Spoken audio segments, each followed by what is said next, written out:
Ya, kami akan menyajikan tentang Aristoteles, yaitu biografi dan juga peran Aristoteles terhadap pemikiran Aristoteles, kemudian peran Aristoteles dalam ilmu pengetahuan dan dampak pemikiran Aristoteles dalam ilmu pengetahuan. Yang pertama yaitu biografi Aristoteles.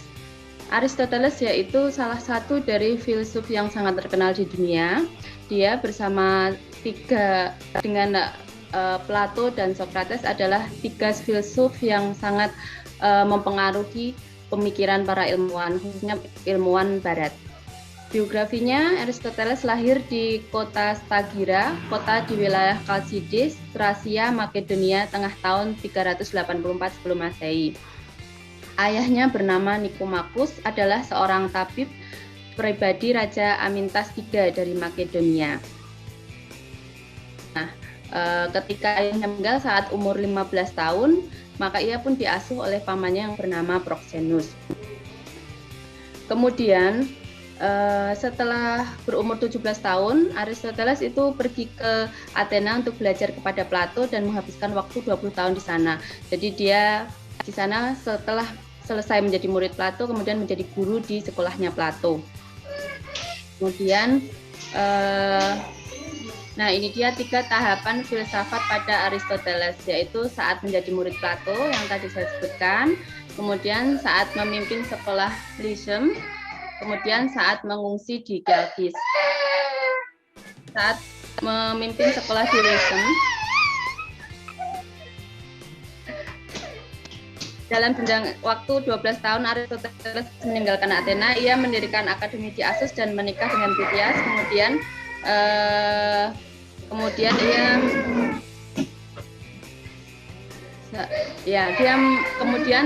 setelah itu dia mendirikan sekolah di Lyceum. Nah, di sini ini dia mempunyai beberapa pemikiran yang mendunia, yang benar-benar banyak dan sangat mempengaruhi. Kemudian nanti terakhir, ketika dia bermasalah dengan otoritas sekitar, mengungsi di Chalcis. Ya, di sini juga salah satu tahapan dari Aristoteles.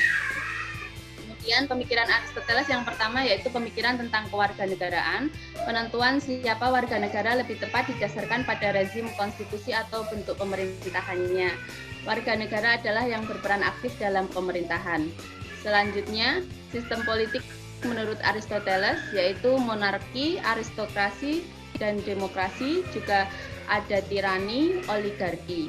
Monarki itu diperintah oleh seorang raja untuk kepentingan semua. Jadi secara ideal sebenarnya rajanya ini bersifat arif dan bijaksana, itu yang harapannya. Tetapi apabila raja itu hanya mementingkan keinginannya sendiri, maka pemerintahannya maka berpotensi menjadi tirani.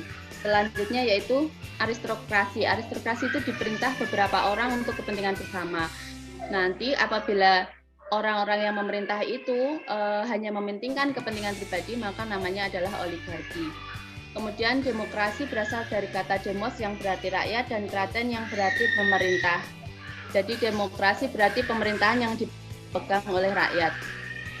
Pemikiran tentang kesusilaan. Aristoteles memakai pendekatan biologis untuk menganalisa manusia. Manusia memiliki nafsu yang bermacam-macam. Salah satunya adalah bersosialisasi. Menurut Aristoteles, manusia pada awalnya selalu baik, namun dikarenakan faktor-faktor lingkungan dapat merubah sikap seorang manusia. Pemikiran tentang seni.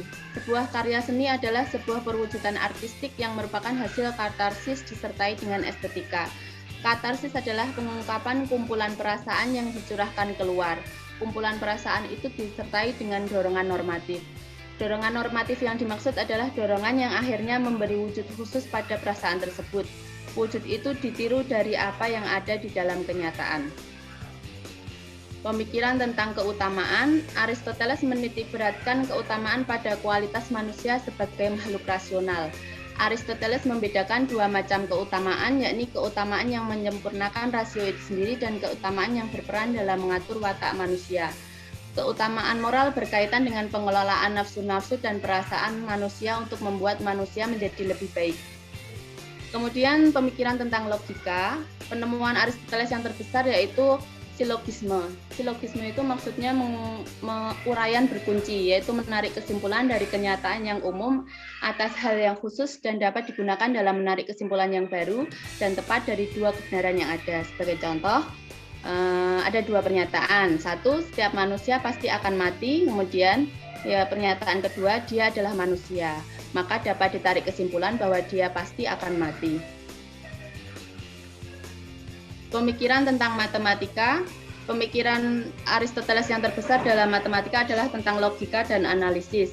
Aristoteles berpendapat bahwa logika harus diterapkan pada semua bidang ilmu termasuk matematika. Ya, saya lanjutkan, Bu Herwin.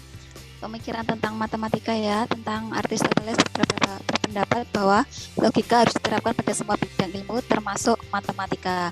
Analisis diperlukan untuk membangun aksioma-aksioma yang terdapat di dalam matematika.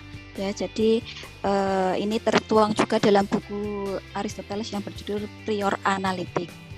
Saya lanjutkan tentang peran Aristoteles dalam ilmu pengetahuan. Di antaranya yaitu membuktikan bahwa bumi itu bulat. Ya, Aristoteles merupakan orang pertama di dunia yang membuktikan bahwa bumi itu bulat. Ia membuktikannya melalui jalan melihat gerhana. Ini juga yang mendapatkan dia julukan yaitu Bapak Ilmu Pengetahuan. Selain itu, peran Aristoteles dalam pengetahuan yaitu membagi jenis-jenis kata. Jadi 10 jenis kata yang dikenal orang saat ini dengan kata benda, kata sifat, kata kerja dan sebagainya merupakan pembagian kata menurut pemikiran Aristoteles. Peran yang ketiga yaitu mengelompokkan dan mengklasifikasikan spesies-spesies biologi secara sistematis. Observasinya ini termasuk suatu bentuk dari keberaturan yang ia ciptakan untuk menggambarkan hukum alam dan keseimbangan pada alam, yaitu metabolisme, perubahan suhu, pemrosesan informasi, embriogenesis, dan pewarisan sifat. Dampak pemikiran Aristoteles dalam pengetahuan dapat dilihat dari hingga kini, yaitu metode Aristoteles digunakan oleh ahli biologi modern ketika menjelajahi wilayah baru, yaitu dengan mengumpulkan data secara sistematis, menemukan pola dan membuat kesimpulan dari penjelasan kausal yang mungkin saja terjadi. Dampak berikutnya contohnya yaitu sebagian besar ilmu pengetahuan yang dikembangkan oleh Aristoteles lebih merupakan penjelasan dari hal-hal yang masuk akal dan dianut para ilmuwan dunia, walaupun pada akhirnya tidak semua ya apa yang menjadi pemikirannya itu benar. Contohnya saja di bawah ini yaitu dia adalah termasuk penganut teori geosentris, yaitu yang akhirnya menimbulkan pemikiran baru bagi para astronom untuk meragukan, yaitu contohnya seperti Copernicus, Galileo, dan Kepler, untuk meneliti lagi bahwa pemikiran Aristoteles itu salah. Nah, di sisi lain dampaknya yaitu bahwa dari segi agama, yaitu bahwa Aristoteles berpendapat bahwa segala sesuatu itu berarti digerakkan oleh sesuatu selain dirinya sendiri. Maka tentu harus ada yang menggerakkan. Nah, rangkaian dari rantai yang menggerakkan yang paling akhir yaitu yang tidak bisa digerakkan oleh orang lain, yaitu yang akhirnya dipahami sebagai salah satu bukti bahwa adanya Tuhan yang menciptakan, dalam arti menggerakkan alam semesta atau menjamin keabadian geraknya. Demikian presentasi dari kelompok kami tentang pemikiran dan biografi Aristoteles.